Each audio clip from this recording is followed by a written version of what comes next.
Hello everyone and welcome to the 18th Verzió Film Festival. I won't talk a lot, I will just, I want to welcome you and thank you very much for giving this masterclass. I won't talk too much too. I'm very, very happy to be here and I like that cozy cinema here. It's great, I love those cinemas. My name is Uwe-Lothar Müller. I'm a German and I'm working for ARTE, which is the German, French-founded European cultural channel based in Strasbourg. And if you don't know ARTE, just take a look on the homepage. We have a lot of our program is subtitled in English, not in Hungarian, unfortunately. A lot is subtitled in English, subtitled in Spanish, subtitled in Italian, and subtitled in, what was the other one? Spanish, English, Polish, yeah. And I am a journalist. I'm not a documentary filmer. And as you may know, there's one big difference between documentaries and what we call reportage. For journalists, the difference is like in literature, a novel or a short story. Documentary filmers are looking for eternity, and journalists with reportage are looking for what's new. This is not a big difference because in one way we all want to do the same. We want to tell stories about what is going on somewhere in the world, what is going on with people somewhere in the world.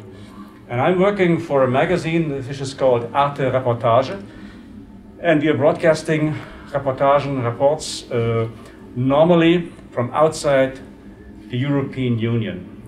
The length is about 24 minutes, and it's always, there are always stories about what is going on with people somewhere in the world, normally, I say normally, outside the European Union. And now I can't talk for hours and to explain you, but I think the best way would, I would like to show you two reportages we made. And the first I would like to show you is a reportage we made in Calais. I don't know if you're familiar with what's happening in Calais since the last 25 years. Calais is at the border on the English Channel, and since approximately 25 years, it's a hotspot for migrants that came to France who are trying to go to England. And there are always, since the last years, always wild camps, they call it jungles of refugees who are hoping to cross the channel. In the first years, they try to get up onto trucks or onto the train, just to illegally to cross the channel.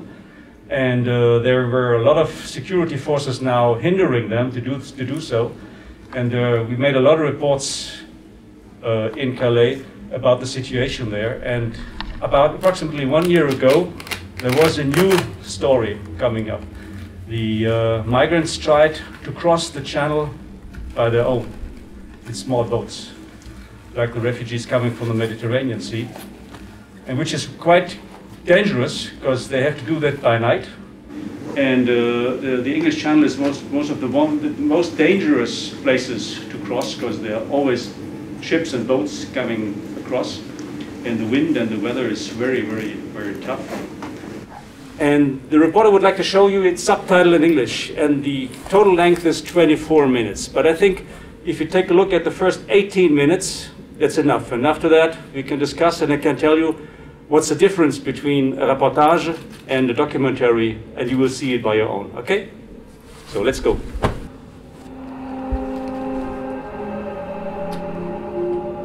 Ein Septemberabend an einem Strand bei Calais. Keine Wolke am Himmel. Das Meer liegt ruhig da. Klare Sicht auf die englische Küste, 34 Kilometer von hier. Bei Einbruch der Nacht beginnt der Sturm auf den Strand. Ein gutes Dutzend Boote schieben sie ins Wasser. Irgendwelche Boote, in denen die Migranten irgendwie über den Ärmelkanal fahren wollen.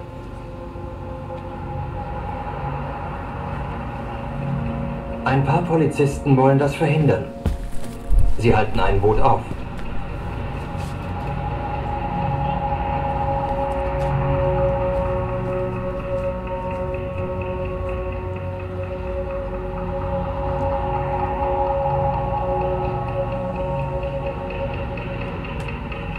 Aber es sind zu viele, die rüber wollen.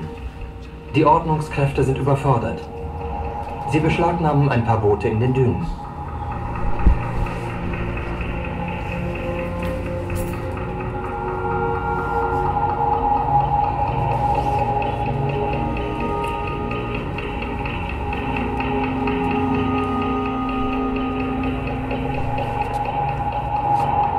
In nur 2 Nächten, berichtet die englische Küstenwache, ist 600 Menschen die illegale Überfahrt gelungen.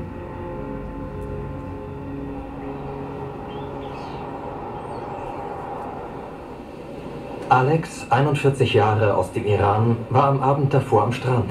Doch das Meer wies ihn zurück. It was so scary, man. It was windy, with a so high wave, this height. The first wave hit our boat. It just made our boat to turn around 3-4 times.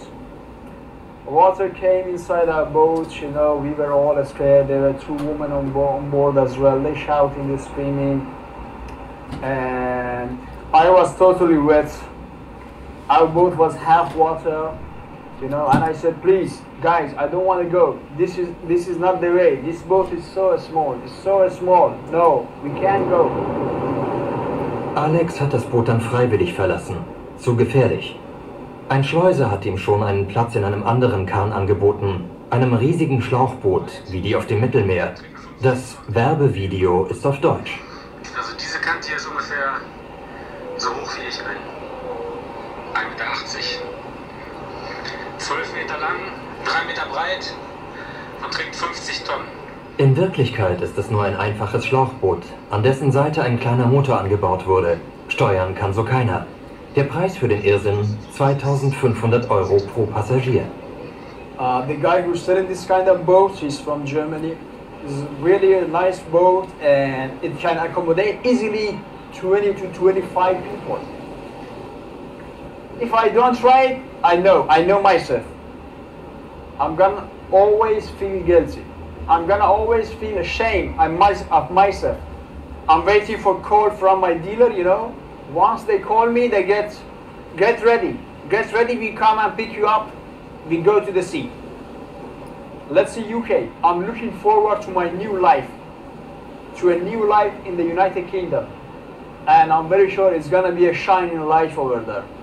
I'm gonna shine. Doch zurzeit kriegt er noch Nachrichten von dem ersten Schleuser. Der ist sauer. Alex hat ihm zwar 2.500 € gezahlt und zurück kriegt er die nicht. Aber in Calais sind Flüchtlinge, die ins Wasser fallen, für die Schleuser eine schlechte Werbung. Alex gehört zu den Wohlhabenden unter den Flüchtlingen. Im Iran hat er Informatik studiert. Er ist vor der Diktatur und der Krise von 2006 geflohen und hat sein Glück schon in mehreren Ländern versucht. Malaysia, Italien, Deutschland. Ein Visum bekam er nie. Sein Traum ist England. Für die Überfahrt hat er 9.000 € gespart. I was living 5 years in Malaysia. I didn't go to any club, any fun, you know. I just saved my money. Even in Germany, I worked 1.5 years in airports. I worked my ass off, and I just saved my money for this journey. I want to be in an English country. For Canada and United States, didn't work. They refused my visa, and it's not easy to get there illegally as well. But I'm very sure for United Kingdom, everything gonna work out successfully. I'm gonna be there soon. I'm gonna have a beautiful life. I'm gonna make money. I'm gonna help many other people as well. Beim nächsten Versuch will Alex sich absichern und leistet sich deshalb eine Rettungsweste. Oh, this one.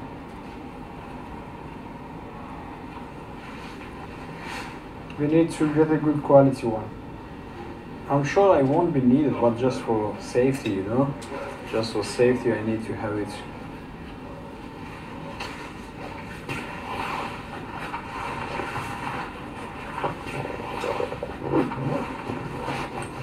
It's okay? I'm ready to crash right now. 40 €.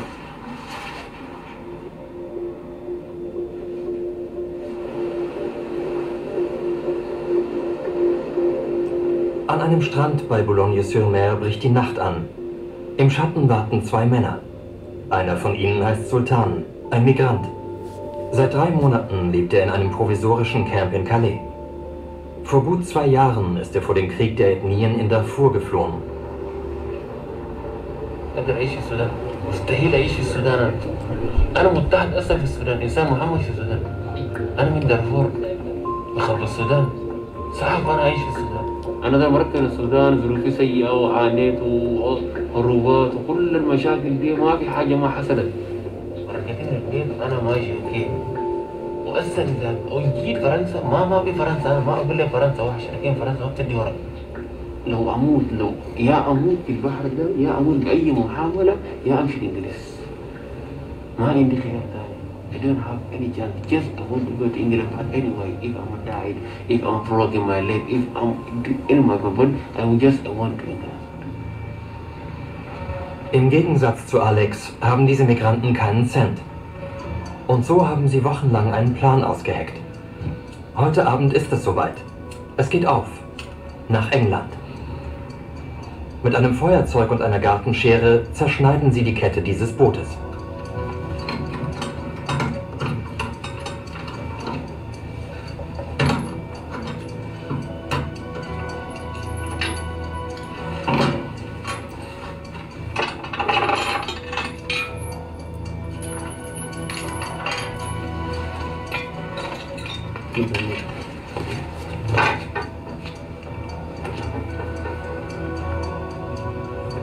Andere Männer sind dazugestoßen, alle zwischen 16 und 27 Jahre alt. Ihr Plan scheint gut durchdacht. Unter den Hütten am Strand graben sie einen Motor aus, den sie vor einigen Tagen versteckt haben. Andere stehen Schmiere.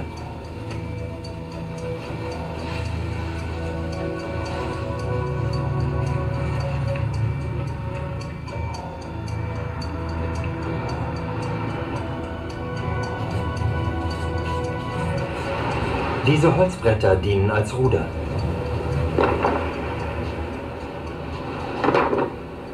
Doch Lichter und Geräusche machen sie nervös. Partyvolk läuft vorbei. Sie ziehen sich erst einmal zurück.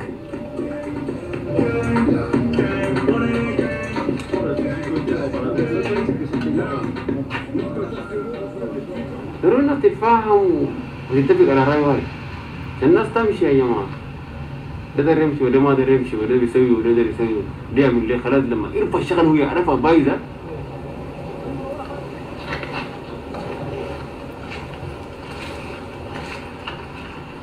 وهذه المنطقة يعني ما صاير منها يعني مشاكلها كثيرة وظهورها كثير والشات قريب للحي، يعني الفرص فيها قليلة، يعني عايزين نخلي المكان ده ذات النهاية ونجيب لنا مكان ثاني، لكن البحر اتقلب في نفس المسافة ومش عارفين يعني نعمل شنو، وخلينا السفر لمرة أخرى. Am Ende packen sie alles wieder zusammen und verstecken es.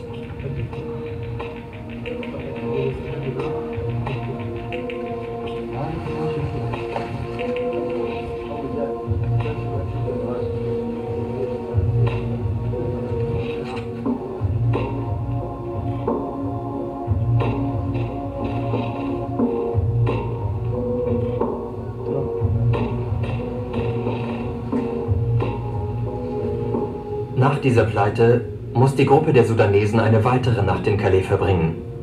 Einige sind seit Monaten dort. Jeden Tag hoffen sie auf eine neue Gelegenheit.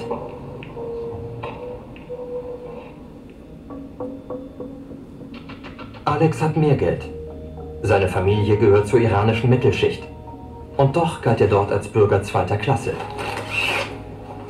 The city where I'm living, we are a member of a community called Bakhtiari. We are a tribe, and in my province, Khuzestan province, we have lots of petroleum resources. Oil is a very rich province, but we don't have any facilities. Even we don't have good hospitals. I didn't like the situation.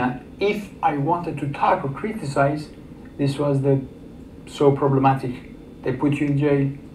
They kill you in jail, they execute you, you disappear without any trace, nobody knows where you are, nobody knows even your body, where is your body.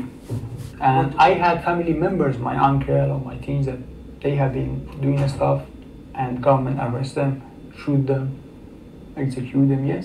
We are oppressed by government. In Calais hat Alex schon 500 € für Hotel und Essen ausgegeben. Eigentlich wollte er nur wenige Tage bleiben.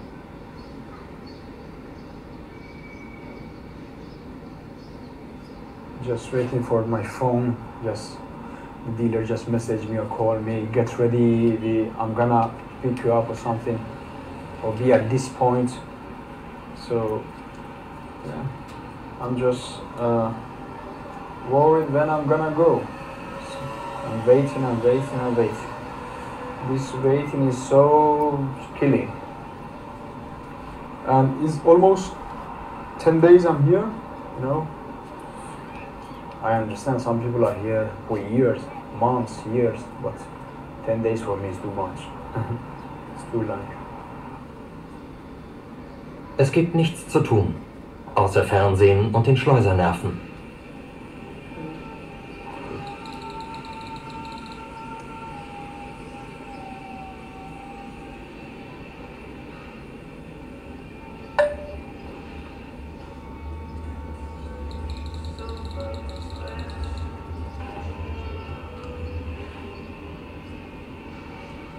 Alex hat im Voraus gezahlt. Er schickt Bargeld an Überweisungsbüros mit Sitz in Griechenland oder der Türkei.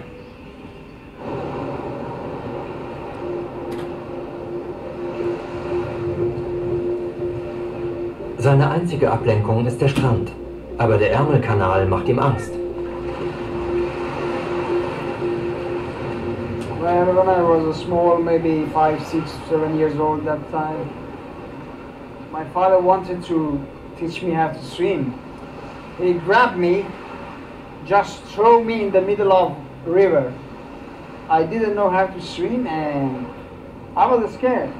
And that fear always remained in my background of my head, that water is scary, people die. So that's why I always had a little bit of fear of water, you know. And this is the reason that I never tried, even later on, to try to learn to swim, you know.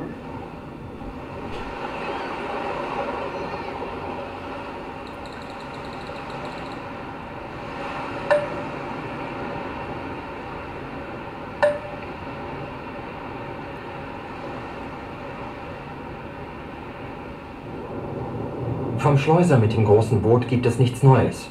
Dafür meldet sich bei Alex ständig die Konkurrenz. It seems that it takes a little bit longer time than what I calculated. The other dealers, all of them are calling me and I'm trying to convince me that, listen, my boat is better, I'm gonna send you guarantee to United Kingdom, you will be safe with me, you're gonna go there, the better price, things like that. They do marketing for their business, you know, they're trying to get more customers. You just imagine if they put 20 people on boat, they charge each of them between 2,500 to 3,500 British pounds.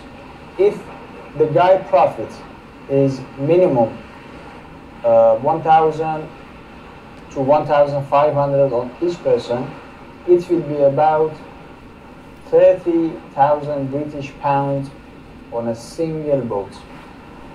If you have 3 or 4 boats a week, in a month, if you have more, 500,000 British pounds a month. Not bad. 500,000 British pounds a month. Der Schleuser, mit dem er seinen ersten Versuch gemacht hat, bietet ihm sogar an, nochmal loszufahren. Am nächsten Tag.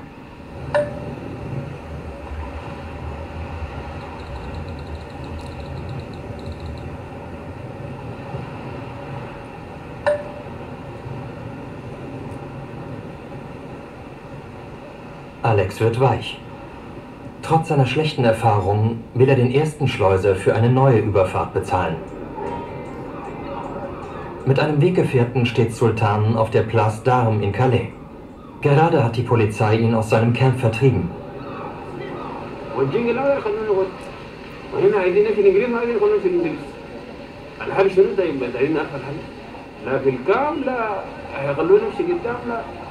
بس انسان مشرد عندنا بيخليني في الشارع ولا بيجيب اكل ولا شرف حتى المنظمات اللي بتجيب اكل. Heute Abend wollen die Sudanesen einen neuen Versuch starten. Doch Boot und Motor sind verschwunden und das Wetter ist schlecht. Impossible.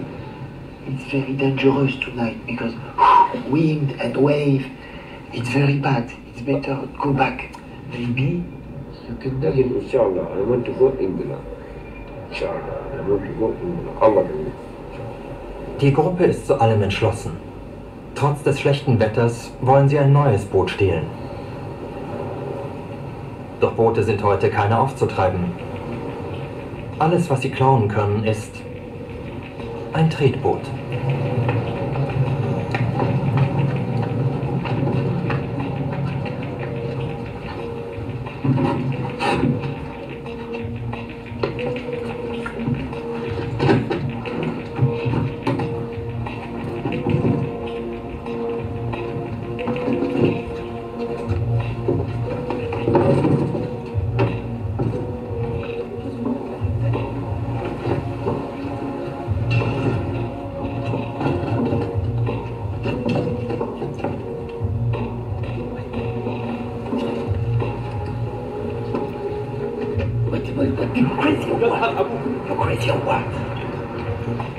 Mitten in der Nacht machen sie sich auf. Zu 8 auf dem Tretboot.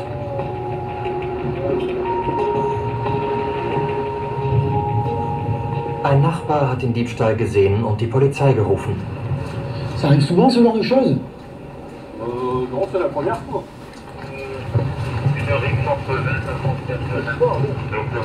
Die Polizei ruft Verstärkung. Ein Hubschrauber sucht sie. Die Sudanesen treiben irgendwo auf dem Ärmelkanal, mitten in der Nacht.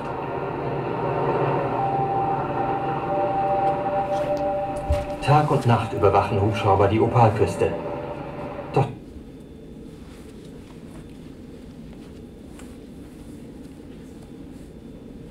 Sorry, we have not so much time, so it's just the other 6 minutes are left.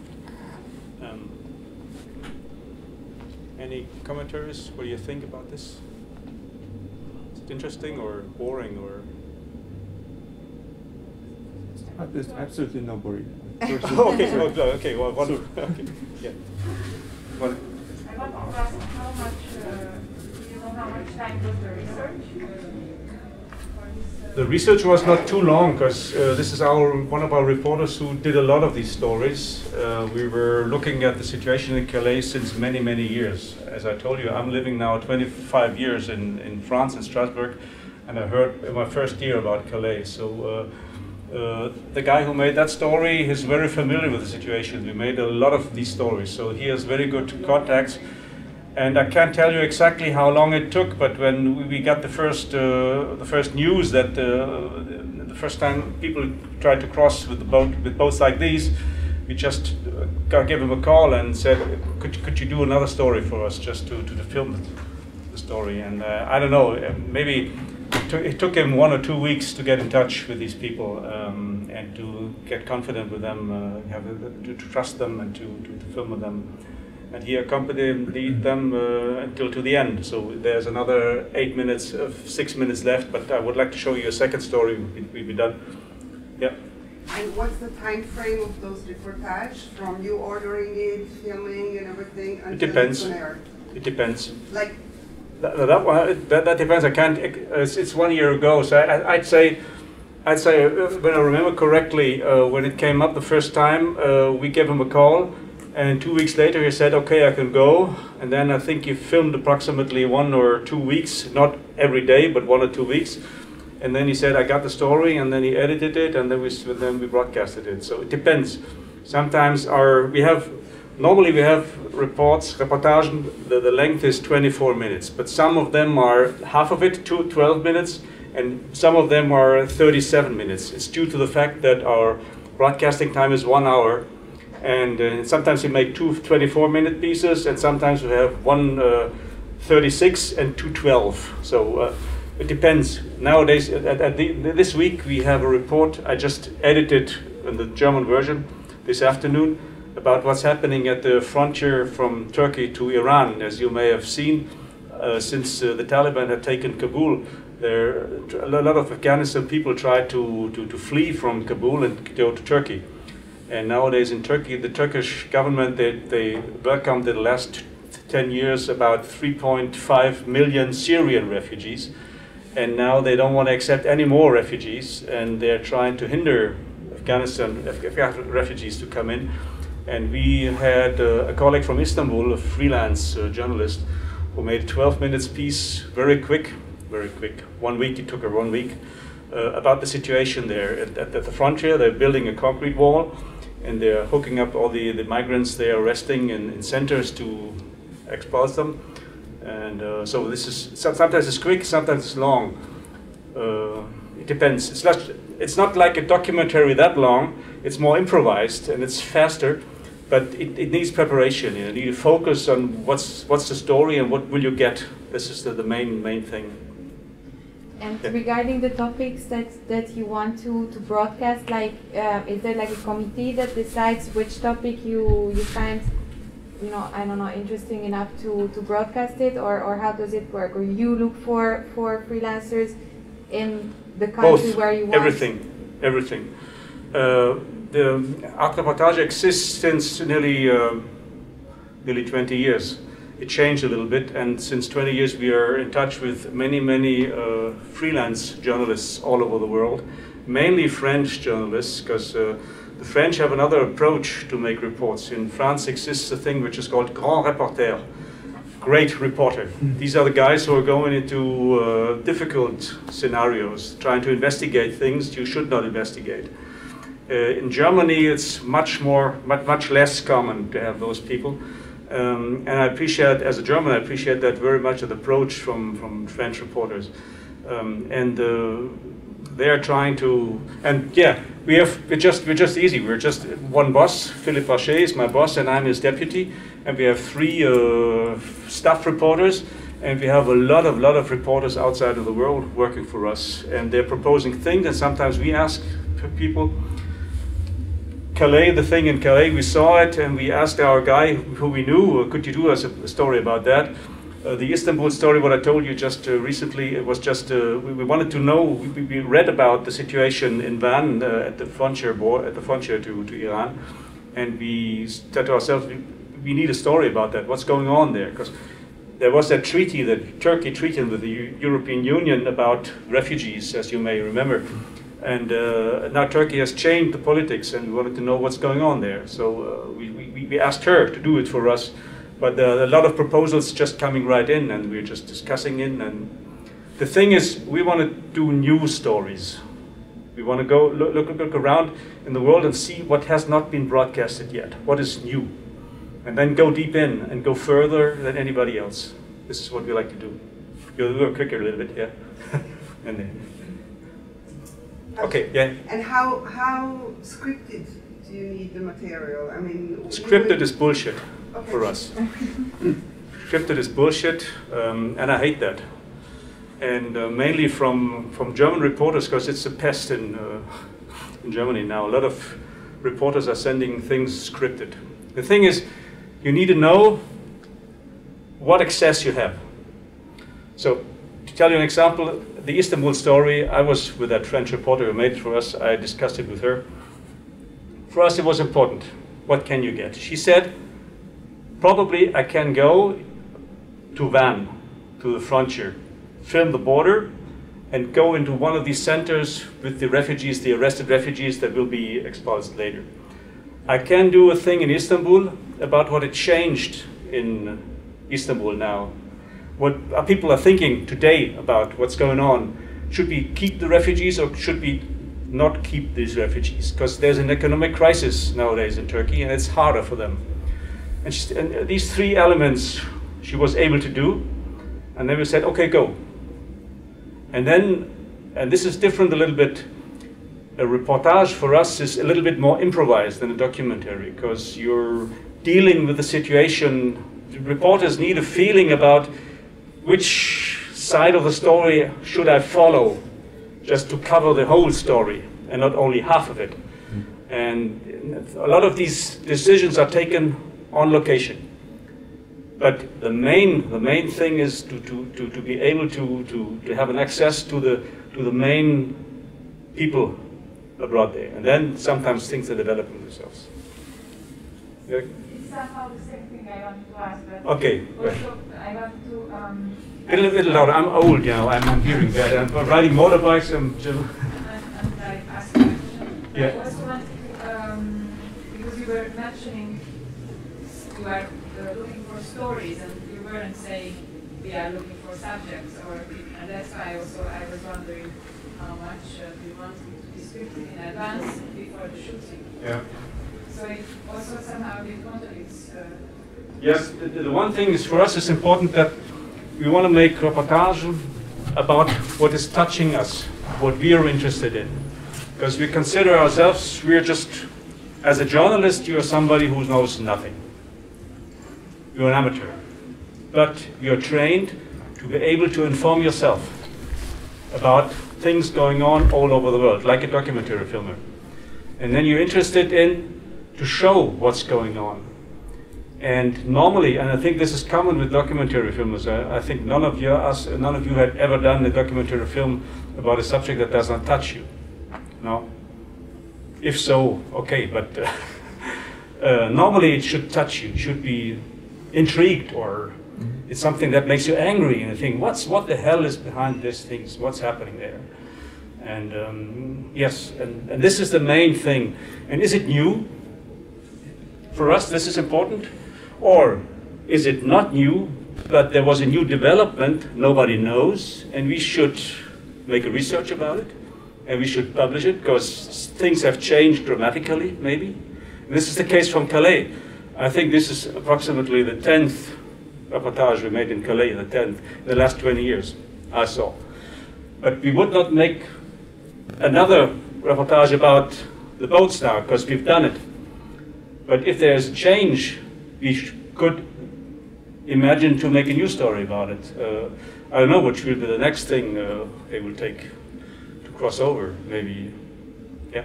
Please tell us, just in 2 sentences, what's the end of the story? The end of the story is that the guy from Iran will never go to England. He failed the second time. And the end of the story is that they tried it, and they survived the Sudan guys. And he finds them again, and they were captured by the police in the boat. They were saved by the Coast Guards, and they will continue. Yeah. It seems to me this activity, this investigating journalism mixed with the documentary filming, for me, it's like a real action movie. Mm-hmm. It's much more interesting than any other Hollywood blockbuster, yes, yeah. or other European artistic kind of action film. Yeah. So, but the action is not only to be action, but to film something which is developing itself in reality. But not in a reality exposed that you want to move something because you have to move it. No, it's just this is the thing. Yeah. We are very open. We've done reports about Mr. Assange, the founder of WikiLeaks. And if you'd see, I can't show you everything we've done, but if you'd see the last 3 reports we made, reportage we made about Mr. Assange, is more like a documentary. Because Mr. Assange, you can make an interview with him, and you have a lot of pictures from people walking around the prison from outside, and people telling something, and people explaining something.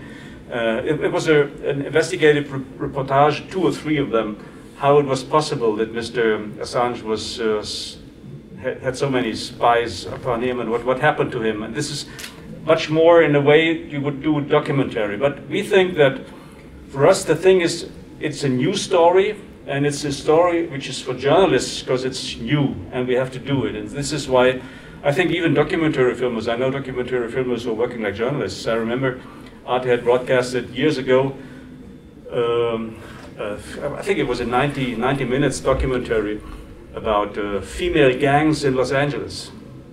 And the documentary filmer did it just like that guy.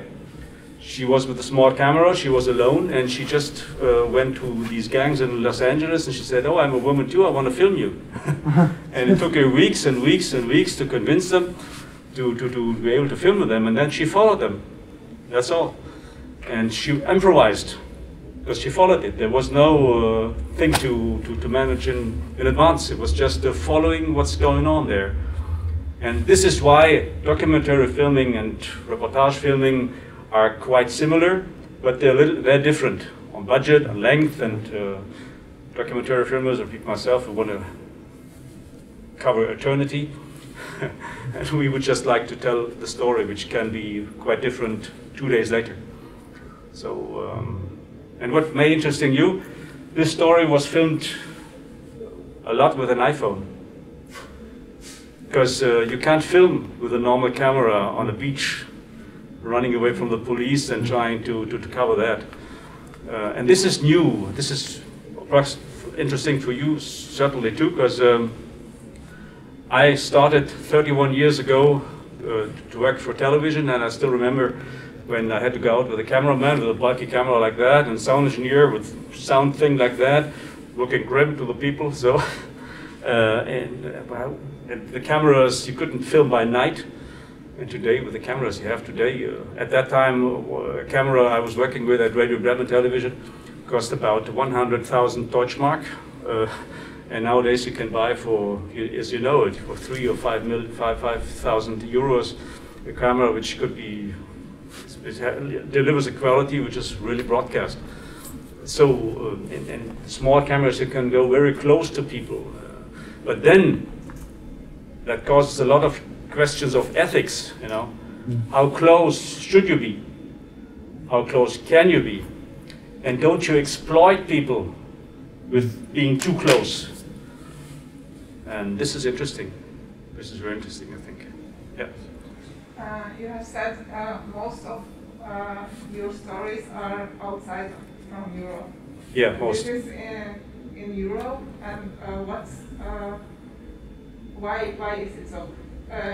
You have another label in ARTE for Europe things, or what have to be happened to make a reportage for ARTE Reportage inside Europe? It was, you know, we have, ARTE is a public TV, and it's financed by a license fee from Germany and from France.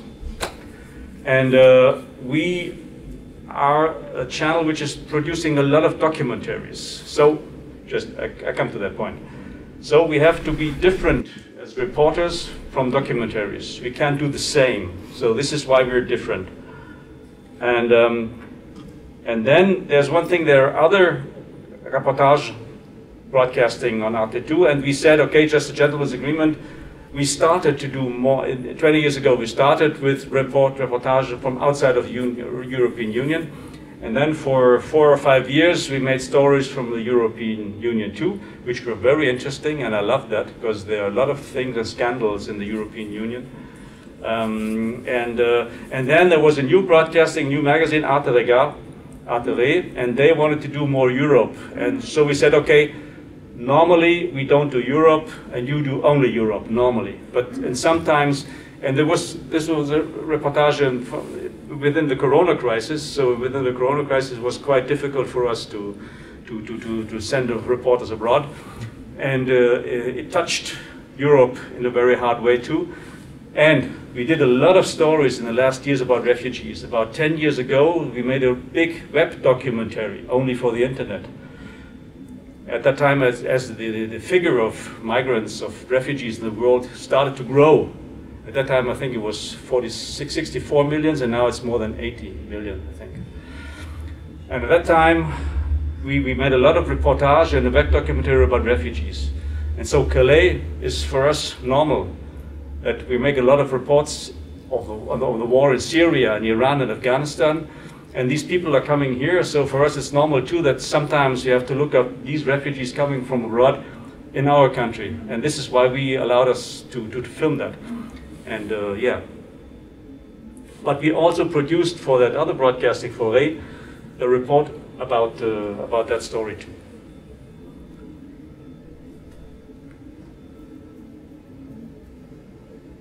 So, well, any questions? If you want, I can show the next one. Should I? Yeah. The next one is about, just a minute, it's a difficult report. If you're talking about human rights, you have to talk about Me Too, about women's rights. And this is what we're doing naturally. It's not only just since there's the Me Too movement. But one of our best reporters, freelance reporters, David Montaner, we broadcasted that report 1.5 years ago, and he worked on that story more than 2 years. Because he was once filming in Pakistan, and just by coincidence, he came across that in Pakistan, in the capital of Pakistan, there is a big psychiatric hospital for women, only for women. And he came across that a lot of these women are living there like in a prison. And this psychiatric hospital is made by an NGO, and it took him a long time to convince them to be able to film in that psychiatric hospital. And it's interesting because you can see in a way how women, in which way women are considered in Pakistan. They're not only crazy, because they're crazy and they have this mental illness. Sometimes their husbands, their families are driving them crazy, and then they lock them up there. And this is what he showed us. And the report is about 36 minutes, and I just propose you to see, to look at the first 19, 20 minutes. That should be enough, and then I can talk about the rest, okay? Let's take a look at that.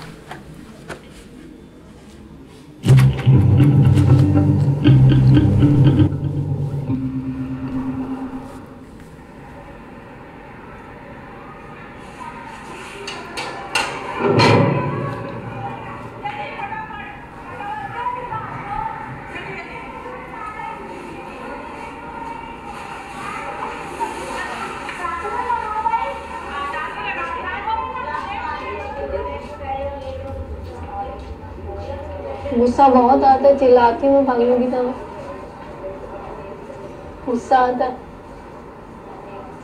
अपने आप को मारने का दिल करता है, मेरा दिल जाता है मैं गले में फंदा लगा के खत्म कर दूँ खुद को, इतना गुस्सा आता है। 14 साल, 1, 6, 7, 8, 9, 10, 11, 12, 13, 14, 15, 16, 17, 18, 19, 12 साल। गटर की प्रॉब्लम है, गटर बहुत हद तक है, वहाँ गंदगी होती है, वार्डों के अंदर भर जाता है ना, सांस लेना भी मुश्किल होती है, सांस भी लेना मुश्किल हो जाती है इतने सारे लोगों के अंदर। गुस्सा आता है, तबीयत खराब होती है, सांस की प्रॉब्लम भी हो जाती है, और दूसरा मर्द हो सकते हैं जितने लोग ज़्यादा बढ़ रहे हैं तो।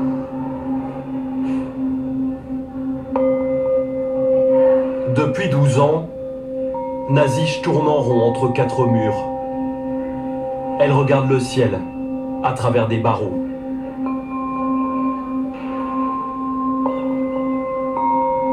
Planté au milieu des quartiers déshérités du nord de Karachi, le bâtiment immense ressemble à une prison. Pourtant, si les femmes qui vivent ici sont prisonnières, c'est des idées confuses qui tournent en boucle dans leur tête.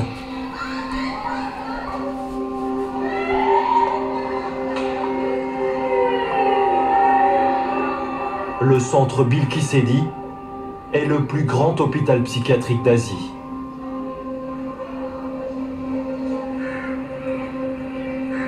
Au Pakistan, Eddie est partout.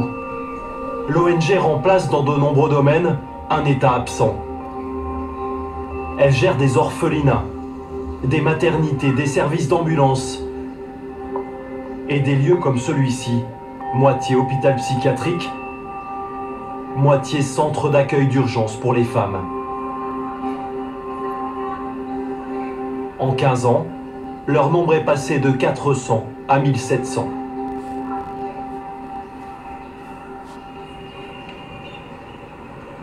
Chaque soir, lorsque la lumière décline, les volontaires d'Eddie savent que de nouvelles pensionnaires vont arriver.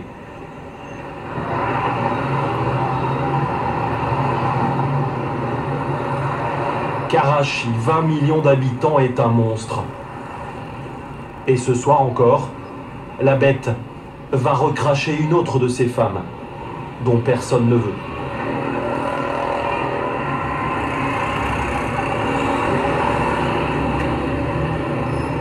Karachi big city बड़ा शहर है जिसकी वजह से यहाँ पे female children women.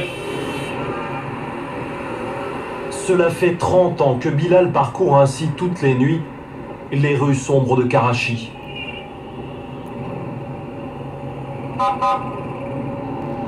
कोई भी हमें इतला आती है या कोई भी ऐसी इंफॉर्मेशन होती है फीमेल के लिए तो उसको हम अपने ईदी फीमेल शेल्टरों में फौरी तौर पे अपने ईदी वॉलंटियर के साथ जाकर लेकर आते, क्योंकि उनको किसी पुलिस स्टेशन या बस स्टॉप या रेलवे स्टेशन उनको वहाँ पे लावारिस नहीं छोड़ा जा सकता.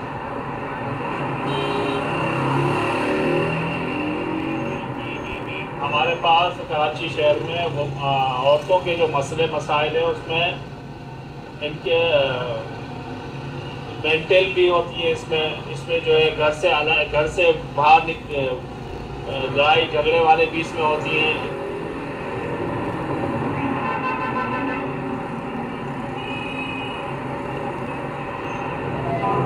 भी हमें इतला मिली है पुलिस स्टेशन में एक बच्ची है, गर्ल्स है, उसको लेने के लिए हम जा रहे हैं.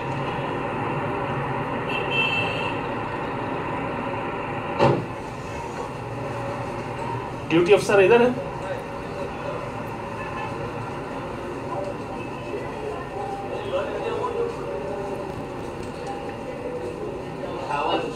अस्सलाम वालेकुम. क्या हाल है? ये बच्ची है. अस्सलाम वालेकुम. क्या नाम है? सिंधी को कौन से? ये पश्तो फरीदा नाम बताती है. फरीदा. और ये बताती है कि जो है अपना मैं रहती हूँ शाह टाउन में. मगर मैंने उधर के करीबी थानों में सब में मैंने इत्तला कर दी है. वहाँ पे कहीं इसका वेयर अबाउट नहीं है, कोई इत्तला नहीं है. अब ये कि अब रात का भी टाइम हो रहा है, उसके अलावा इसको हम कहाँ पर इसको जो है अपना बिठाएंगे, बच्ची आगे पीछे हो जाए तो. मेंटल भी थोड़ा सा एब्सेंट भी लग रही है बच्ची ज़हनी तौर पे. इस वजह से भी हो सकता है ये मिसप्लेस हो, ये रिलेटिव से, अपने पेरेंट्स से.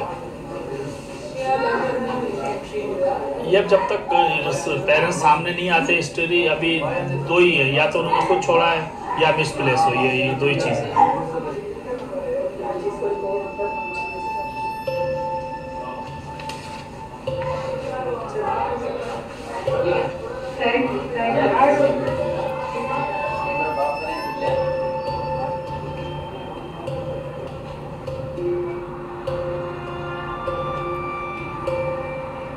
Farida ne comprend pas vraiment ce qui lui arrive ce soir.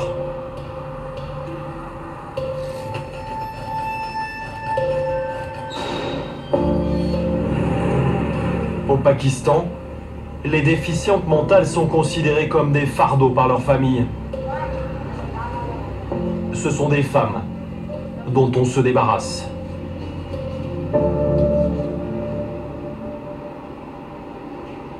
इस बच्ची को हम अपने शेल्टरों में रखेंगे. अभी सबसे पहले तो इसको खाना खिलाएंगे, खाना खाएंगे, लंच करेंगे ये. उसके बाद इसके ड्रेस चेंज करवाएंगे और अभी ये सो जाएगी. सुबह उठेगी, ब्रेकफास्ट होगा इसका. उसके बाद फिर इससे पूछेंगे कोई एड्रेस वगैरह अपने पेरेंट्स के बारे में ये बता सकेगी तो फिर उस पर काम करेंगे. इस तरह के केसेस में पेरेंट्स बहुत कम ही मिलते हैं.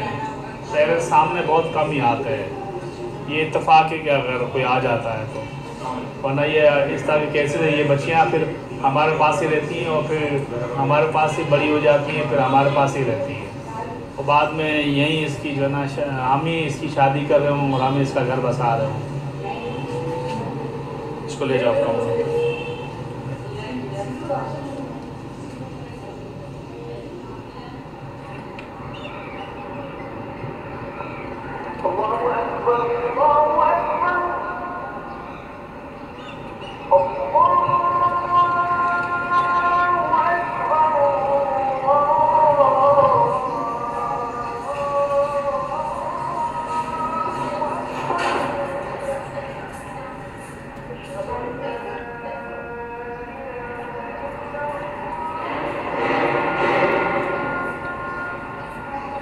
जब मैं शुरू में आई थी, मैं बेटे 3 महीने में रोई थी। मम्मा आपको क्या ज़रूरत है करने की, वहाँ से आके आप इतना रोती हैं। नहीं, मैंने कहा ये तो अल्लाह ने मेरी ख्वाहिश पूरी की है कि मैं लावारसों की खिदमत करूं। Le docteur Nassim a passé un quart de sa vie à arpenter ces couloirs. C'est elle qui dirige ce centre. Elle connaît le regard que posent ses concitoyens sur la folie. ये डिसऑर्डर जिसका शुरू होता है, जिस घर में भी, वो घर वाले इस चीज़ को रियलाइज़ नहीं करते कि ये इनका मतलब इनके अंदर चेंज पैदा हो रही है, या वो किसी डॉक्टर से कंसल्ट नहीं करते हैं। क्योंकि अगर वो डॉक्टर से कंसल्ट करें तो डॉक्टर उनको बताए कि भाई ये जो है ये स्टार्टिंग है, और इस तरह जो है ना आप इसको ये मेडिसिन दें। क्योंकि यहाँ बहुत शर्मनाक समझा जाता है कि नफ्सियाती है किसी की बेगम या किसी की बहन नफ्सियाती है, इस बात को छुपाया जाता है। मुझे ये बात कह दी, अभी से थे मुझे आगे ले जाए तो मैं बहुत परेशान हूँ। जब उनको एग्रेसिव होते हैं तो लोग जो है ना उनको ये कहते हैं कि अब हम क्या करें।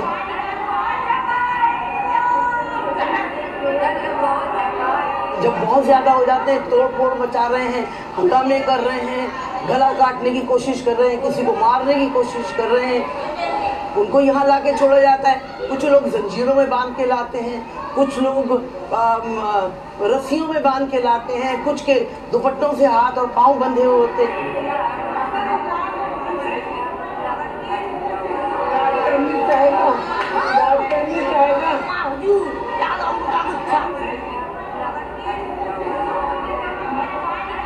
चाहिए इन बीमार आने वालों की 2 कैटेगरीज हैं।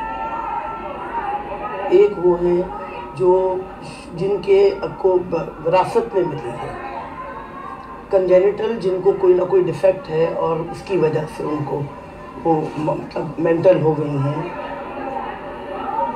और कुछ ऐसी होती हैं जिनको के जो नॉर्मल होती हैं शुरू में, और जब वो उनके ऊपर कोई तशद्दुद होता है, बहुत ज़्यादा सास का मार कुटाई हो रही है, शौहर मार रहा है, उसकी मानी नहीं जा रही है, या उसे और टॉर्चर दिया जा रहा है कि उसे पैसे नहीं दिए जा रहे हैं, तो ये चीज़ बाद औरतें जो है वो बर्दाश्त नहीं कर सकती हैं। और फिर उसमें ये होता है कि वो आहिस्ता आहिस्ता जो है ना बिहेवियर डिसऑर्डर का शिकार होती हैं, और फिर जो है ना आखिर में वो बिल्कुल ऐसी हो जाती हैं कि वो घर में रखने के काबिल नहीं।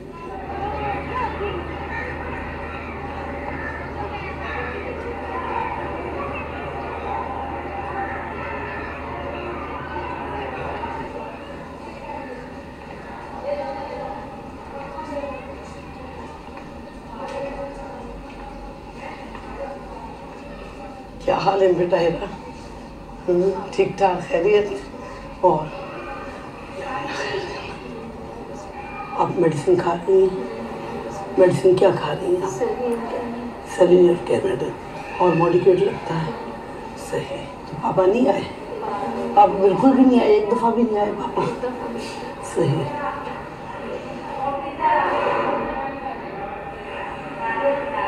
उठी, मैंने बॉटल ली, मैंने अपनी तस्बीह ली और मैं सीधे यहाँ आ गई, डायरेक्ट यहाँ आ गई, कार में बैठ के अपनी कर्टस में। मेरे पापा ड्राइव कर रहे थे। और मेरा नाम हिरा महफूज है और मुझे 2 साल पहले मेरे पापा ने एदी सेंटर में छोड़ा है लाके, क्योंकि मुझे डिप्रेशन। वो तुम्हें ले जाना नहीं चाहता है भाई? 1 साल पहले फ़ोन पे बात हुई थी तो उन्होंने कहा था मैं आऊँगा तो मैं अब आप बेहतर है, मुझे मेरे घर भेजना। तो अब अपने फादर को फिर रिक्वेस्ट करें कि वो आए, क्योंकि दाखिल करा के गए ना, ऐसे छोड़ नहीं सकते। आप मेरी उनसे बात करा। हम तो मैं तो हमेशा पिछले साल भी आपकी बात करवाई है उनसे। अब आप बोलेंगी तो फिर करवा दूंगी मैं। आपको पता है कि फ़ोन और ख़त लिखना तो हमारे लिए ज़्यादा आसान है ना भाई? ठीक है ना? अगर वो आए और आपको लेके जाएं तो most welcome.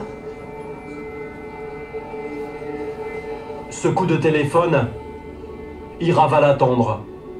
Il est sa seule chance de sortir un jour. Même à 31 ans, il lui faut l'accord d'un membre de sa famille pour quitter ce lieu. C'est la même règle pour toutes, et c'est l'espoir que partagent ici celles auxquelles les traitements ont rendu toute leur tête.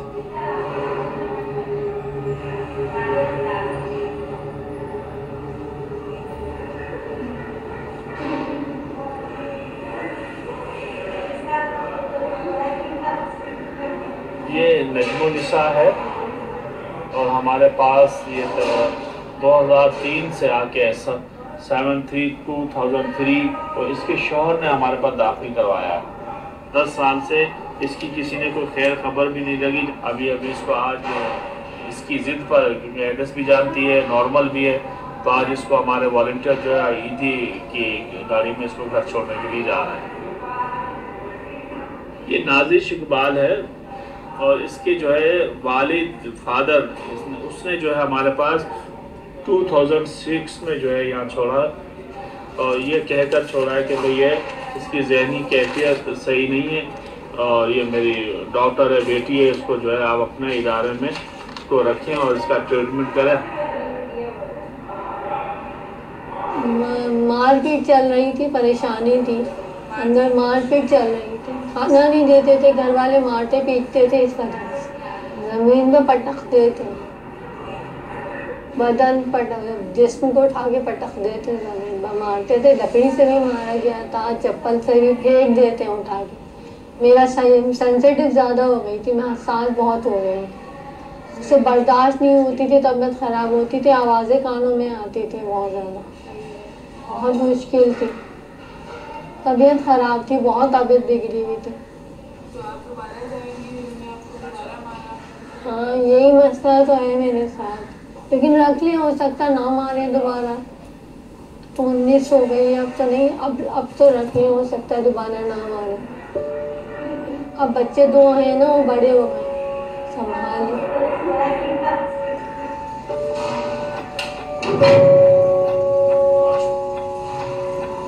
Elle s'accroche à ce mince espoir. L'espoir que tout est changé, que dehors, la vie leur réserve quelque chose de différent, quelque chose de meilleur. Pour Nazish et Najma, c'est le voyage le plus important de leur vie qui démarre ce matin.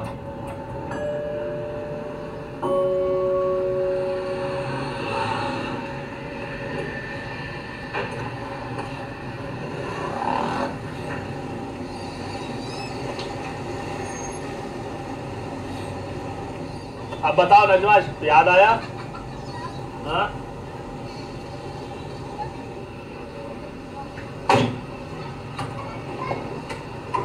यार पहचाना? आओ, आ जाओ तुम लोग भी आ जाओ। आप बैठी रहो, ठीक है ना? आ जाओ।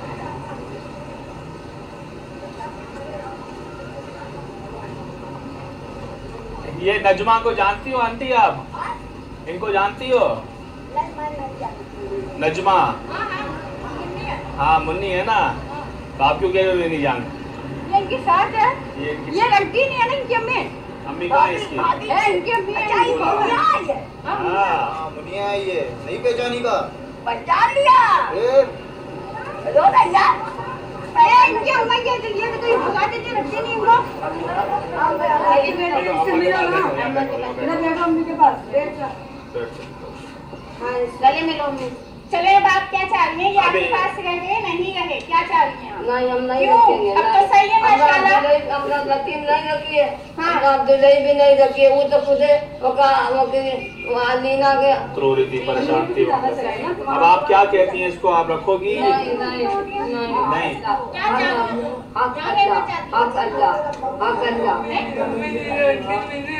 मेरी अम्मी नहीं रख रही, फिर अब क्या करें बताओ?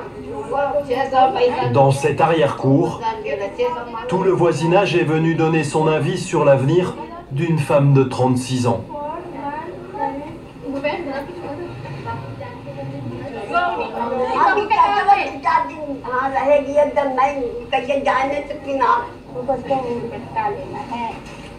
वालदा तो मना करें कि हम नहीं रख सकते, कि भाई हमारे पास गुंजाइश नहीं है, हमारे पास जो है हम इसको नहीं रख सकते, आप इसको वापस लेके जाएं।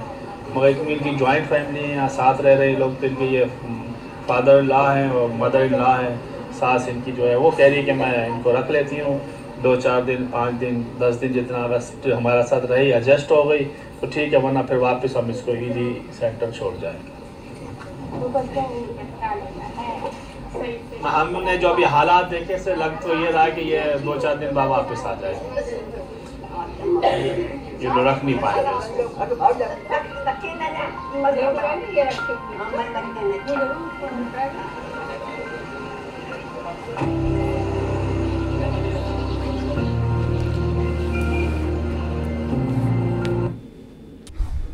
Want to see the rest? Well, I don't know how many times I saw that story, but always when I see it, I have tears in my eyes. I think this is a heartbreaking story, and it tells us about something human, we think, is from the past, but it still lingers until today.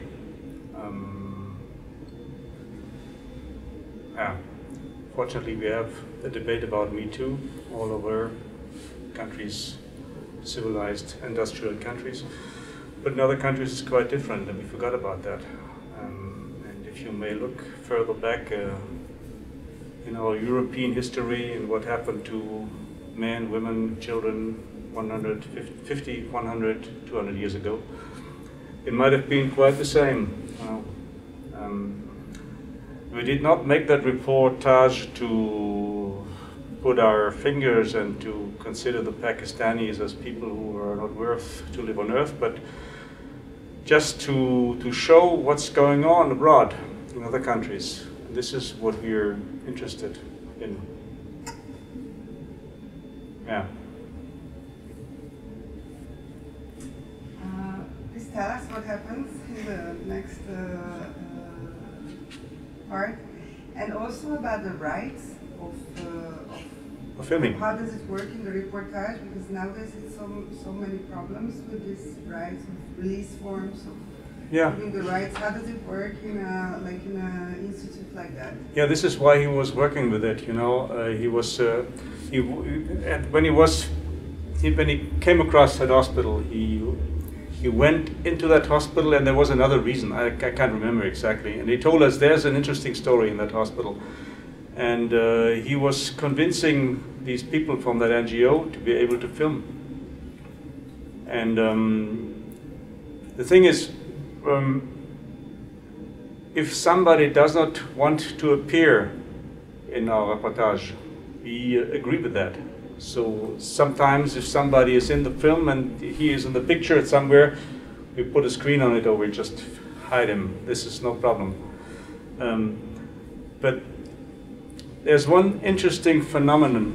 We made a lot of reports in war zones, in critical zones, even in the refugee camps. I told you about that web documentary we made years ago in 4 refugee camps all over the world. We made it in Chad, in Lebanon, in Nepal, and in, what was it, the last thing?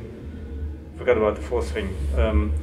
And there we did filming work with refugees, people really suffering. And the interesting thing is, it depends on your behavior, how you behave as a reporter or a documentary filmer. If you can convince these people that they can trust in you, that you don't exploit her story, that you just tell a sad story of what's going on now, they will agree that you can film them. We did stories about the Rohingyas in Myanmar, in Bangladesh, fleeing from the Myanmar government. We did stories about a family on the Syrian front line who was fleeing to Germany. And, you know, this is not a way a bad reporter would do, just get in and catch some pictures and steal some pictures of people. You go in, and maybe the first 2 or 3 days you don't film anything. You just try to get in touch with people and try to be honest with them and tell them what you want to do. And all the women there in that reportage, they agreed to be filmed because they wanted to tell their stories. And yeah, that's the thing, you know. Yeah. And this is how we're working all over the world. And if somebody does not agree, and somebody, you know, in that reportage we will broadcast this weekend about what's going on in Turkey. My colleague was filming with 2 migrants from Afghanistan who lived illegally now in Turkey, and they were hiding. They're trying to work, but they're hiding from the administrations because they don't get asylum there. And she asked me if they don't want to give us an interview, and if they don't want to be seen in the picture, want to be recognizable. And I said, there's no problem. You can film them from the back, or you can hide their faces, and we won't even tell her names, because as a journalist you have the right until not to mention in front of a judge who you got the information from, if it's an interesting information. Yeah, we protect them, and we take very much care to protect people to be denounced. So this is just a respect for human nature, you know.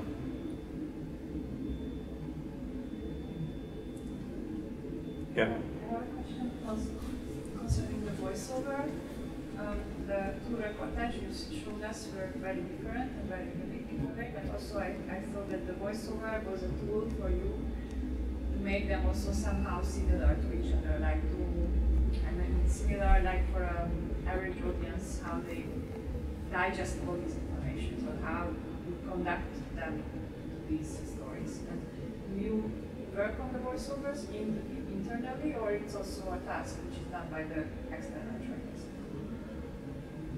There's a big discussion. I know that a lot of documentary filmmakers won't write any commentary about when they do documentaries.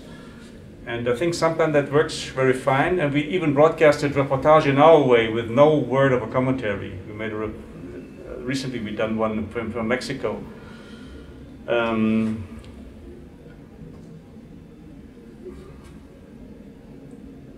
You know, I think in that one he was quite modest with his commentary. He just told us informations we needed, and he was just supporting what we saw. He just was interpreting the pictures, and this is important for us. And we don't treat this because we think we need to sell this report to an audience. We're just looking carefully about, is it necessary? In the most cases, it's necessary to make a commentary from a journalist. But we're trying to reduce it, to make a minimum of the necessary thing, because you can overload pictures with information. The story I told you, the 12 minutes from Istanbul, the reporter was working the first time for us, and the first version was too much commentary, because you need a little pause. You want to see the pictures, and you want to think about what happened before, what somebody told you. And so we're working with the journalists upon this commentary, and sometimes we're trying to encourage them to reduce it and to write just the minimum. And journalists, they tend to write too much, and documentary filmmakers sometimes they don't write anything. But sometimes it lacks a commentary. I think in some documentaries sometimes could be interesting in documentary films to do a little bit more of commentary. I think, but this is a discussion we could just discuss us for hours, you know. And you have the ayatollahs of opinion who will convince you that journalistic reports are just bullshit. And you have journalists who say, oh, it's not possible to do something without commentary. We often have reportage without commentary, but then, as you may know, as documentary filmer, you need interviews with people who are telling the whole story, and you have to choose them so that you don't miss anything you need to know about things. You can subtitle things, okay, but not too much. I'm not a fan of subtitles, but this is different. No, we are not, in a way, as you mentioned, we have no scripted stories, and the only thing we want to have is we want a length about 24 minutes, and we would like that the way you tell the story adapts to the story you have to tell. And then to have a storyline which could be always the same. So, well, it's stories with commentary, but sometimes without commentary, but the commentary normally is necessary. But it should be reduced to a minimum to let the pictures tell a story too. And that you can enjoy it or listen better and think about what's happening. You can overload it with commentary, yes, of course, but we try not to do that. But that's a big discussion between journalists and documentary filmmakers. I wanted to go back to the previous question and ask you how you think about like filming mentally ill people who kind of decide for themselves that they want to be filmed or not, or want to share a story or not. This is the thing, you know, if you're filming in a hospital, he concentrated on the patients who wanted to be filmed. And the other ones are in the crowd. They're not recognizable. But if they had been one of these women you see behind the bars who said, I don't want to be recognized, you would have floated them. We're taking very much care of that. We're protecting these people, of course. Yeah, no, they have to be very careful. Because, you know, ARTE is a French-German European cultural channel. We're considered to be really honest with everything. And this is something you can destroy very quickly. So we're taking very much care of. And if you're showing mentally ill people, disabled people, we need an agreement. And we need to consider them as human beings and treat them like we would have been treated ourselves. You know, this is the most important thing. You have to be human to film that. This is very important. We won't neglect that. No problem. But in one way, it's important to show it. No, I think nobody knew about that. What's going on there? And in some way, later on, there's a sad story. If somebody wants to stay, we can see the rest of it. It's 20 minutes more. If somebody wants to look at it after, we can see the rest, because there's one or two more sad stories in that story. And you can say, if you don't have any questions, we take a look at the rest, or do you have any questions? If you want to, could we stay longer and look at 20 minutes, or is it too? Sure, I think. Yeah. So if you have any questions anymore now? No? We look at the rest, okay? Yeah, 20 sure. minutes, okay. Un autre quartier, d'autres ruelles, celles qui constituaient autrefois l'univers de Nazish.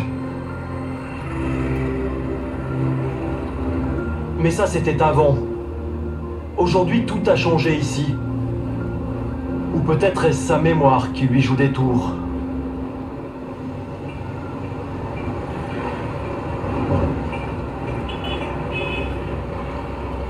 गाड़ियाँ आ गई है, घर बन गए और इमारतें बड़ी बड़ी खड़ी हो गई है, रोड बन गए, पहचान में नहीं आ रहा। मैं 10 साल बाद यहाँ आई हूँ, जैसे सब चेंज हो। 10 साल बाद यहाँ आई हूँ, जैसे सब चेंज हो। मुश्किल है ढूंढने में। अस्सलाम वालेकुम। 144/6 में जाना है, मस्जिद खिजरा 5D। 144/143 ये इसका एड्रेस कंप्लीट नहीं है। अब ये एड्रेस इसका मलिर का लिखा हुआ है और ये बता यहाँ का रही है इधर का।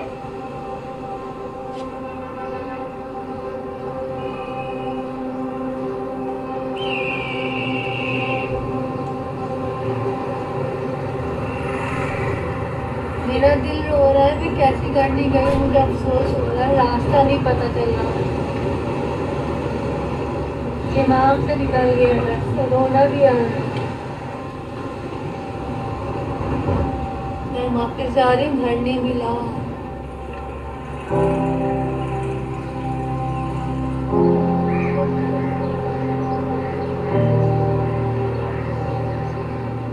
Comme Nazish, les 3/4 des femmes que l'ONG tente de ramener chez elle finissent par revenir au centre.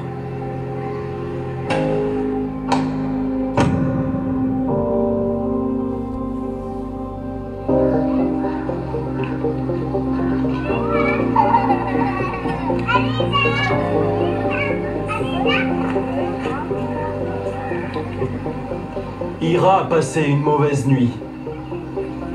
Elle sait que ce matin, son avenir va se jouer dans le petit bureau du docteur Nassim.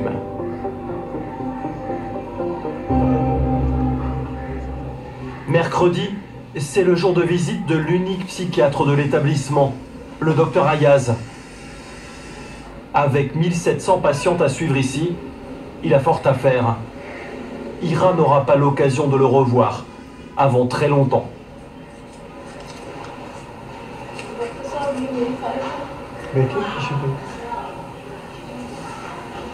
जी इस file में आपने क्या लिखा है? मैंने तो ये बताया कि आप कब से आपकी तबीयत नासाज है 2017 और तबीयत ठीक थी फिर भी आपके रिलेटिव्स आपको यहाँ एडमिट करा गए। अच्छा, आप किससे बात करना चाहते हैं? नंबर याद है आपको? 0302 इधर से नंबर मिला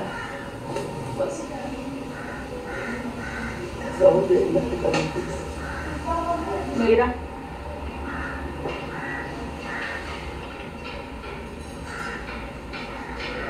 अस्सलाम वालेकुम पापा, मैं हिरा बात कर रही हूँ। पापा आप कैसे हैं?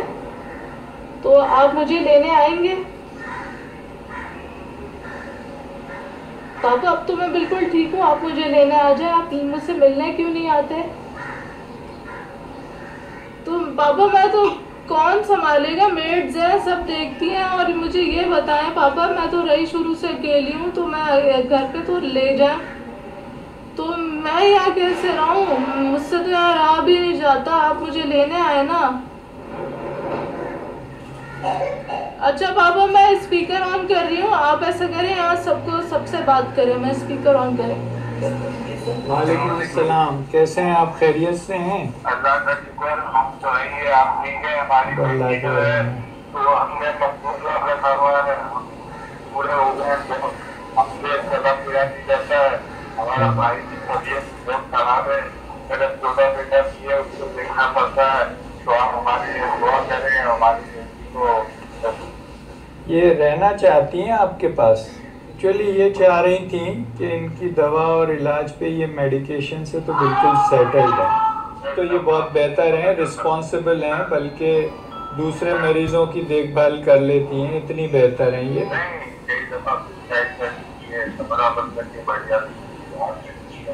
हाँ लेकिन वो तो विदाउट मेडिकेशन थी ना, जब सुसाइड वाली बात थी। मेरे पास तो पूरी डिटेल है ना, मेरे पास फाइलें रखी है, मैंने कोई डॉक्टर कराची का नहीं छोड़ा।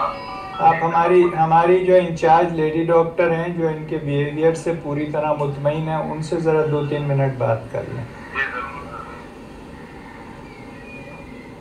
जी भाई देखिए, हमें रखने में इतराज़ नहीं है, लेकिन एक्चुअली चक्कर ये है कि इस बच्ची की अभी पूरी लाइफ है।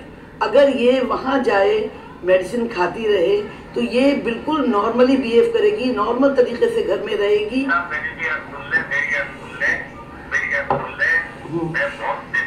वो मुझे जी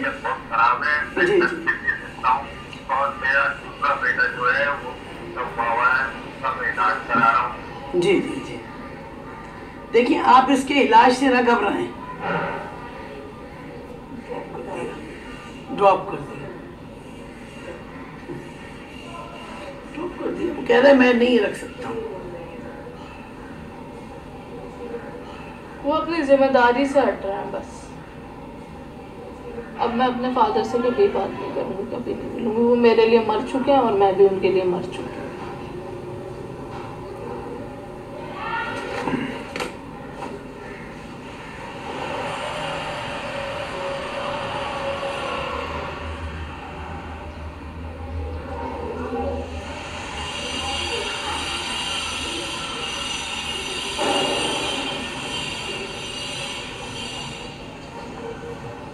आप उनको बोला मैं परेशान नहीं करूँगी, मैं आ गई हूँ, रख लो मुझे। क्या बोले? मैं नहीं रख रही बोले। Najma, elle, est de retour au centre. Bilal l'a retrouvé devant la grille tout à l'heure. Sa famille l'aura gardé moins de 48 heures.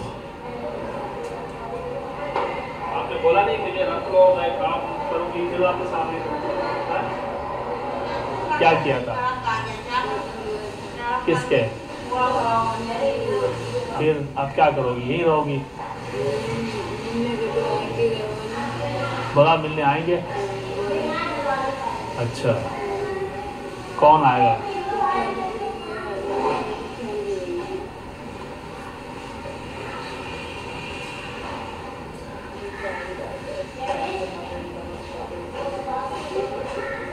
तो हमने तो कोशिश की ना आपको छोड़ने जाए। आप तो यहीं रहोगी ना, आप क्योंकि अब तो वो तो रख नहीं रहा है आपको, यहीं रहोगी ना। तो ये पिछले 15-16 साल यानी जो 15-16 ईयर से हमारे पास ये है। और हमने इससे पहले भी 2008 में कोशिश की थी, फिर अभी कोशिश की कि इसके रिलेटिव्स के जो है फैमिली पेरेंट्स इसको ले लें, मगर ऐसा नहीं हुआ, इन्होंने वापस छोड़ दिया।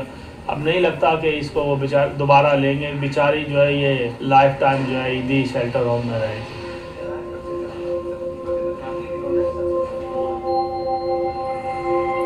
250 mètres de long, 120 de large, c'est l'échelle de leur monde à elles. Un monde où les jours défilent plus lentement qu'ailleurs, comme une valse triste et monotone.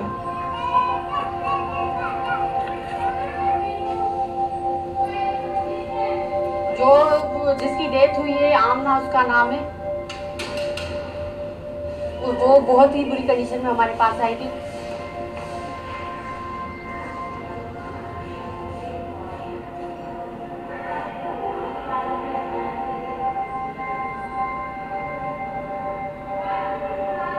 वैसे तो वार्ड में सही से रहती हैं, 2-3 साल वहीं रहती हैं, फिर वहाँ जब गिर जाती हैं बर्दाश्त कर करके, यहाँ की हालात को बर्दाश्त कर करके वो सिक हो जाती है ना, फिर उनको इमरजेंसी में लाया जाता है।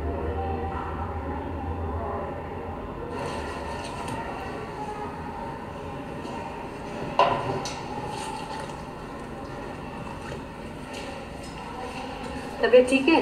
फिर बेहतर है, बेहतर है।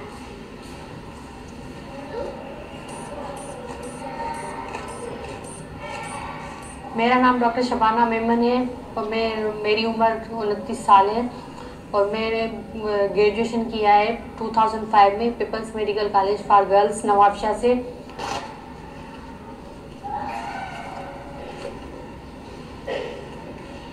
Les histoires de ces femmes, le docteur Shabana les comprend mieux que personne. Quand elle est arrivée ici, ce n'était pas pour exercer son métier. मेरी शादी के बाद मेरे शौहर ने मुझे जॉब नहीं करने दी और खुद जॉब करते थे। फिर मेरे शौहर से रिलेशन सही थे और ना मैं घर में बैठी रहती थी। फिर 2009 में मुझे प्रेगनेंसी हुई, तो उसके बाद 2010 में बेबी हो गया था, जो कि बहुत सेहतमंद और अच्छा पैदा हुआ था। उसके बाद हम लोग खुश, मेरे शौहर बहुत खुश हुए थे, मैं भी खुश थी। हम लोग आराम से रह रहे थे और बच्चे को पाल रहे थे। बच्चा भी आहिस्ता आहिस्ता ग्रो कर रहा था, इतना हो गया था 16 मंथ का। शौहर की तरफ से मुझे कोई प्रॉब्लम नहीं था, आराम से मेरी ज़िंदगी गुजर रही थी।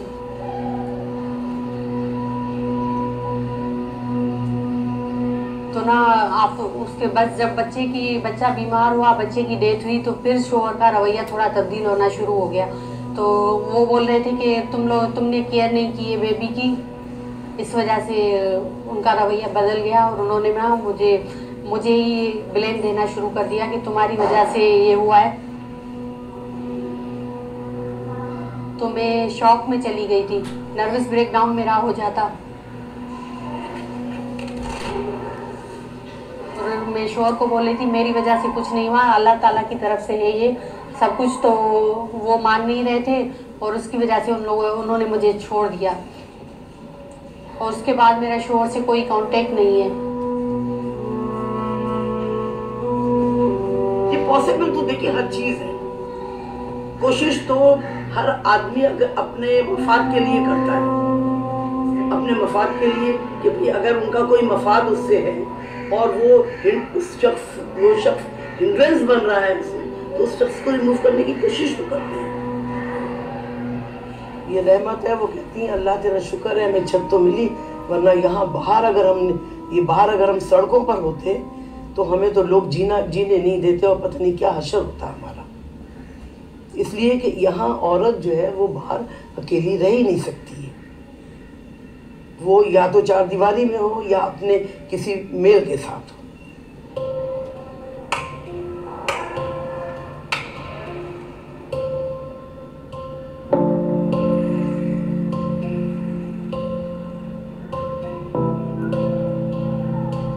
जब दरवाजे के इस पार तो मैं पेशेंट हो जाती हूँ।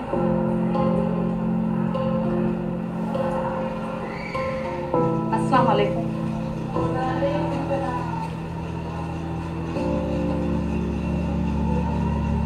तो मैं इतने मुख्तसर से बिस्तर पे भी अच्छे ख्वाब देखती हूँ।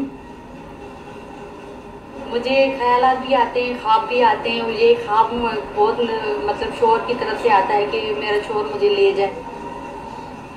हाँ, मेरी ख्वाहिश है कि एक चांस मुझे मिल जाए, मैं चाहे मेरी गलती ना भी हो लेकिन मैं माफ़ी मांग के अपना घर बसा लूँ, क्योंकि यहाँ हमारे माशरे में अपने घर के सिवा और कहीं पे नहीं रह सकते। आफ्टर मैरिज तो शोहर का घर ही आखिरी घर होता है, जहाँ से बोलते हैं कि आपका लाश आनी चाहिए, आप जिंदा सलामत वापस नहीं आए।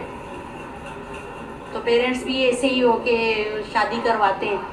तो बहुत सी औरत पे बहुत सी हमारे माशरे में जिम्मेदारियां होती हैं, तो ये भी एक जिम्मेदारी है कि मैं माफ़ी मांग के अपने घर चली जाऊं।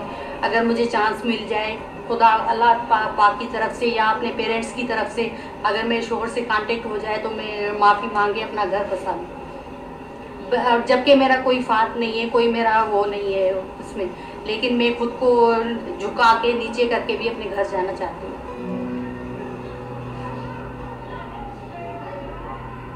Après 8 années sans la moindre nouvelle, le docteur Shabana s'accroche encore à cette idée, à cette illusion sans doute. Penser à dehors, à la vie de l'autre côté de ces murs, c'est ce qui les aide à tenir. Dehors pourtant, ce monde ne veut pas d'elles. Elles sont la honte de la société, des citoyennes de seconde zone. Les hommes leur ont même trouvé un surnom, les fantômes de Karachi. Ils leur collent à la peau, aussi fort que leur mauvaise fortune.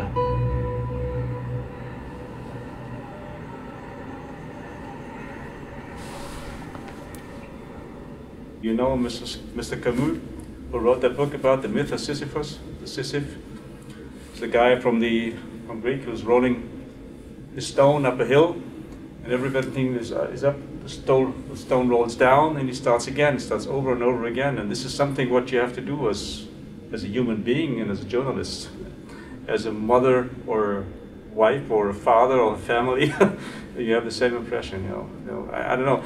And in that case, there was somebody contacting us after we aired this reportage, and there was a guy from Germany. He said, I would like to do something for them. I would like to pay the money that they can implement a cinema in that hospital to show them films, to change things. And sometimes things like these happen. And of course, I think the director of that psychiatric hospital hoped too that if this report will be aired, maybe there will some help come from abroad or from somewhere else. And the reporter is still in touch with them, of course, because he was about 2 weeks with them there. If he was filming 2 weeks with them. And he was in touch with them a long time before. To prepare that report, he prepared it about 1 year. So we hope that somebody does something for them.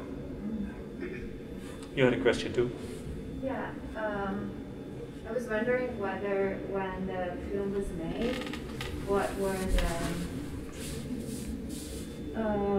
considerations in how to portray women who are outcasts, who are victims, and the reportage presents them in, as I see it, even more victimized, because we see them just as individuals who are really unable to create bonds among themselves, even though we hear that she's a woman who is being able to take care of other women. So I kind of feel that from a gender perspective, or when we're dealing with situations when women are victims and are victims of an abusive institutional or patriarchal society, then somehow I believe that if we saw the friendship that these women have, I just feel that it would have been made more justice to them, because it's clear that there is this kind of a bonding. Nonetheless, we don't see it. We just see them as victims from as members of their families, and victims of a society, of a patriarchal society, and victims of an institution. And then there comes this reportage which doesn't really try to show how the solidarity, how the friendship, how the care, how the attention that these women might have towards one another, and they have, supposedly, because it's mentioned. So that is problematic for me.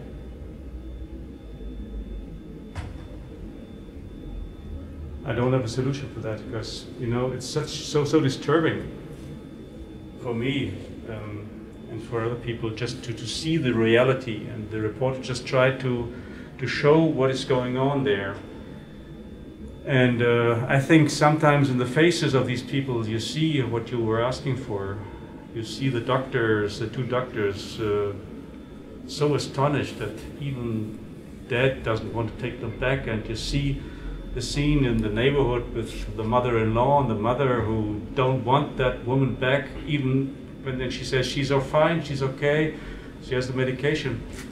And yeah, I don't know, I think these women are victims. These women are victims, and nothing else. And this is for us quite disturbing. I agree with that, because you may think, and I think too, there should be a solution for these women. Why is there nobody who cares for them? How is it in that country to live in that country? And you see too, on that one woman who wanted to get back, how poor these people are. And if you think back 100, 200 years ago in Germany, Hungary, or somewhere else, if you had a member of your family who was crazy, mentally ill, it was difficult. There was no treatment. And in one way, Pakistan may be 50 or 60 or 80 years away from us in a time schedule of sanity or treatment or medical possibilities. We made years ago we made a report from Bali. In Bali, there's a doctor, psychiatrist, who goes into the villages of her isle, and she's meeting there mentally disabled people. And sometimes she's liberating them from cages.